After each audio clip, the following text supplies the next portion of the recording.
A clerk at a convenience store made fun of the military decorations that 68-year-old Thomas Wilson had in a shadow box he was carrying with him. The worker asked if Wilson had bought the medals at a novelty store. Neither man saw the well-dressed man in plain clothes who was picking up coffee from the back of the store. 10 minutes later, 4 dark SUVs surrounded the store, and everyone went quiet as General Frank Milner walked in through the front door. Thomas Wilson was 68 years old, carefully walked through the little business just outside of Fort Benning, Georgia. He had a display case with his military decorations in one hand and his walking stick in the other. The heat and humidity of July made his hurt leg hurt more than usual. This was because the old metal pieces from Vietnam always made him uncomfortable in the summer. His wrinkled face showed signs of both happiness and pain, and his silver hair was still styled in the military style he had kept for 50 years. The store was located at a busy intersection where both service members and civilians often cross paths. The worn-out signs and linoleum floors tell the narrative of many years of service to the people in the area. Inside, fluorescent lights hummed overhead and lit up shelves of snacks, drinks, and other necessary products. The first rush was over, and just a few people were still in the hallways, a young mother with her tiny child, 2 workers buying coffee, and an old man in a suit at the back of the room looking at the coffee options with great care. Thomas had come in to get a daily newspaper and some dairy goods before going to the military base for a big celebration. This day marked the 50th anniversary of the Firebase Ripcord battle, and he was one of the surviving veterans who were asked to talk to new service members about his time in the war. The display case that held his Distinguished Service Cross, Purple Heart, and other awards rarely left his home, but it seemed appropriate for this day's occasion. Before becoming a history teacher at a high school in Columbus, Georgia, Thomas Wilson was a 19-year-old officer in charge of a unit in the jungles of Vietnam. In July 1970, he was stationed at Firebase Ripcord, a remote mountainside base that was attacked by the enemy for 23 days straight. Thomas had ordered one last attack when their defensive position was about to fall. This attack made a way for injured people to get escape. The mission cost him a lot. Metal shards punctured his left leg and pelvis, ending his time in battle and suffering long-term mobility problems. That day, 16 soldiers from his battalion died. Thomas preserved their names in his wallet and meticulously moved them to each new wallet he got over the years. His return home was hard because of his scars and the fact that Vietnam veterans often weren't welcomed. He found significance in being a teacher by spending 30 years helping young people understand not only historical facts from school books, but also the human truths of war and military duty. He didn't talk much about his own military past in class. Instead, he focused on his students' futures. When a student entered the military, he would sometimes talk about duty and sacrifice in a more personal way. His co-workers had given him the display cabinet as a retirement, a gift 10 years earlier. At first, Thomas kept it in his closet since he didn't want to show off his decorations. Today was different. The base's commanding commander had personally asked him to take part, stressing how crucial his first-hand testimony would be for incoming recruits. For the first time, Thomas thought that what he had been through could be useful to others in ways other than just his own memories. Thomas carefully put his purchases down at the checkout counter before moving the display case to his other arm. The cashier, a thin man in his 30s, with a name tag that said Kevin, hardly looked away from his phone until he saw the shiny medals in the box. As he stared back and forth between the decorations and the old man with the walking aid, his attitude changed from disinterest to ridicule. Kevin scowled and asked loudly enough for other people in the store to hear if Thomas had bought those medals online or at a business that sells theater supplies. Kevin laughed out loud as Thomas calmly explained that those were his military awards from Vietnam. He said that every old man who came by said he was a combat veteran of some kind. This made him think that if everyone who said they had fought in Vietnam had really done so, the war would have ended effectively in 7 days. Thomas didn't say anything, but his face turned red with wrath and embarrassment. The young worker kept going, raising the Distinguished Service Cross through the protective glass and asking if the fake medals also had made up stories. He said that Thomas looked more like someone who had been protesting throughout the war than someone who had served. A construction worker who was waiting behind Thomas shifted around nervously, but didn't say anything. The young mother pulled her infant closer and didn't look at anyone else. Thomas only asked how much he owed. And even though his hands shook a little as he grabbed for his wallet, his voice stayed calm. Kevin kept making fun of Thomas, suggesting that he was probably going to trick vulnerable women at the veterans of foreign wars with his fake valor. He haphazardly put the things in boxes, leaving out the milk on purpose, which made it hard for Thomas to pick them all up because he couldn't move about very well. Both Thomas and Kevin missed the fact that the well-dressed man at the drink station had stopped looking around.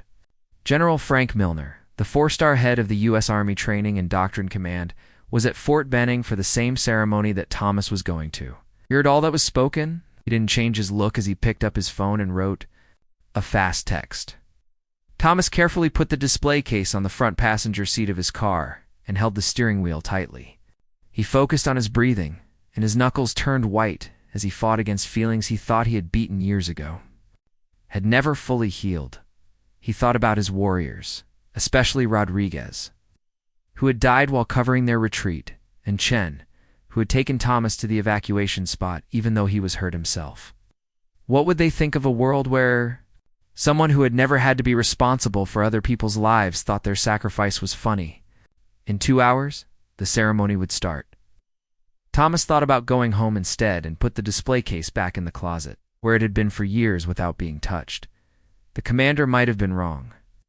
Maybe these young warriors didn't want to hear about an old man's long-forgotten war that even the store clerk thought was funny. Then he thought of the young sergeant who had called him to set up his admittance to the base. She had been honest when she thanked him for agreeing to talk, saying that her grandfather had served at Kisan, but had died before he could tell her much about his time in the military. She seemed genuinely excited to learn what Thomas could teach them. Thomas looked at himself in the side mirror. The face that looked back at him looked tired but resolute. He had lived through fire-base ripcord, so he wouldn't let ignorance beat him 50 years later. He would be there for the ceremony. He would talk to the young soldiers, but the meeting had left him with a bad feeling that no amount of willpower could totally get rid of. General Milner put his coffee on the counter at the store. His civilian clothes gave no hint of his military rank. Kevin, who was still smiling from his conversation with Thomas, hardly looked at him as he looked at the product. Milner asked casually if the old man with the medals was a regular customer. Kevin shrugged and said that old people were always coming in with their fake medals and military stories to get attention or lower prices. Milner hesitated for a moment before asking Kevin if he had been in the military. The clerk laughed and said he wasn't dumb enough to join up and risk getting shot. He also said that most Vietnam veterans were probably lying about what happened to them, even if they had been. Deplored Milner paid for his drink and left. When he got to his unmarked car, he made a quick phone call. Within minutes, 2 military police cars pulled into the parking lot, followed by 2 black SUVs with government plates. A bunch of officers in dress uniforms got out of these cars, including Milner's aide, who was wearing a uniform jacket with 4 stars on each shoulder. Kevin watched in growing confusion. As the parking lot filled with official cars, Milner came back when the door opened again. He was wearing his uniform jacket and was with numerous policemen and military police. The difference was amazing. In just a few minutes, the coffee shop customer went from being a nobody to becoming the clear leader. The store was entirely quiet. The construction workers knew right away how important for stars were and straightened up without thinking. The young mother picked up her phone because she felt like something important was happening.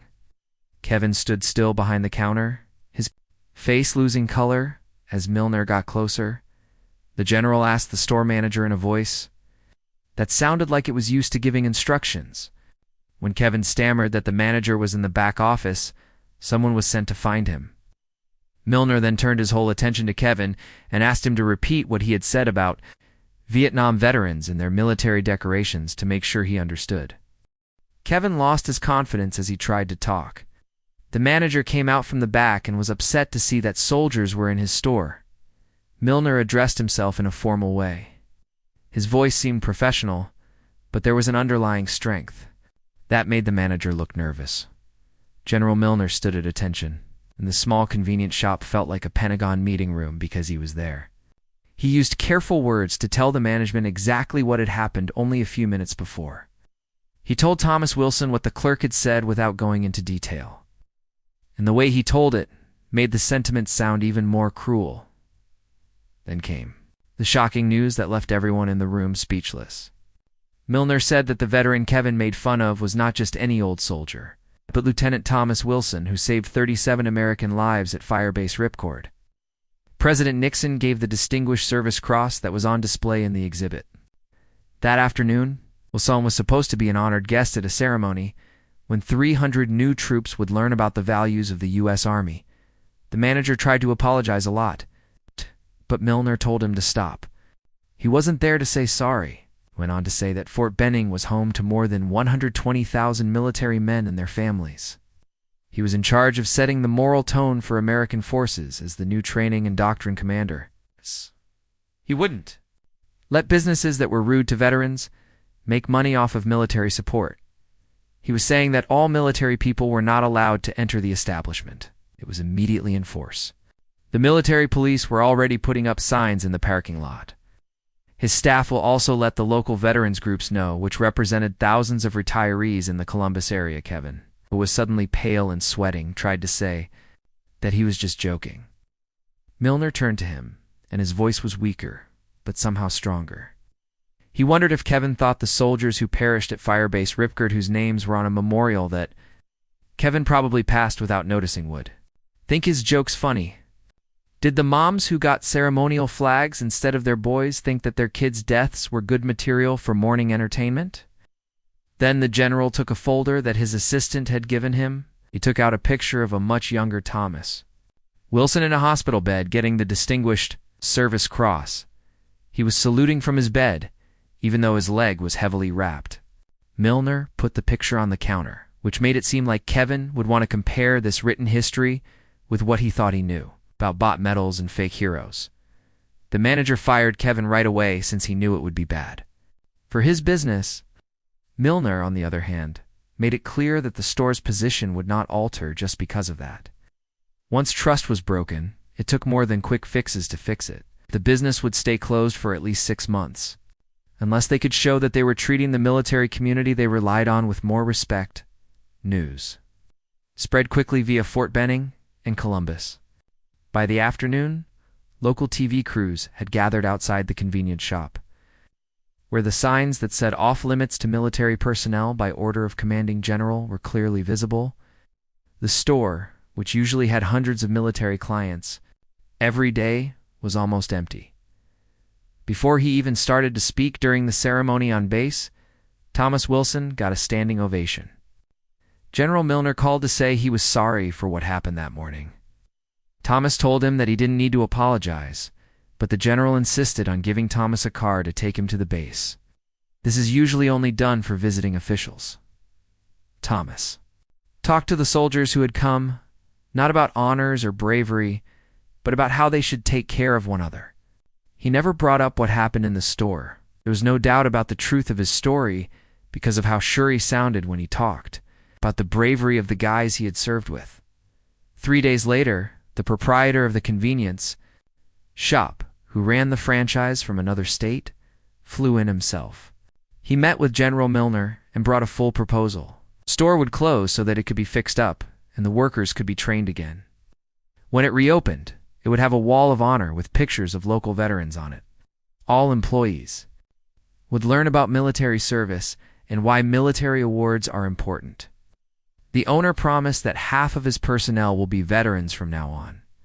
The owner asked Thomas Wilson if he would think about letting them finance an annual scholarship in his honor for the children of servicemen who died. This was the most essential thing. The act, which was clearly more than just a way to get attention, showed real regret and a desire to change. Kevin, on the other hand, was not just out of employment, but he also couldn't find work in a military community where everyone knew what he had done. He joined the Army 2 weeks after the event. One of the men who heard Thomas Wilson's speech was his drill sergeant during basic training. Kevin would have a long and hard time figuring out what the medals he had made fun of meant. A year later, Thomas Wilson stood in front of the business that had just been fixed up and was now called Heroes Corner. The parking lot was full for the scholarship ceremony, where 3 children of soldiers who had died got money for school. Thomas didn't need his cane as much anymore because he had found new meaning in going to the base to talk to young soldiers. The event turned a moment of disrespect into a community-wide look at how it honored those who served. What should have been a stinging reminder of ongoing disregard had instead become a reason for real change. General Milner, who is now retired but still has a lot of power in military education, came up with a program that brought veterans into schools to talk to pupils who were too young to understand the real-life effects of the wars they were studying in books. As Thomas gave out the scholarships, he thought about how the medals in his display case had finally served their greatest purpose, not as representations of his own bravery, but as links between people from other generations who had different experiences. He considered that sometimes it was better to teach respect than to expect it. And sometimes the best teacher isn't the medal itself, but how others who know what it really means react to it.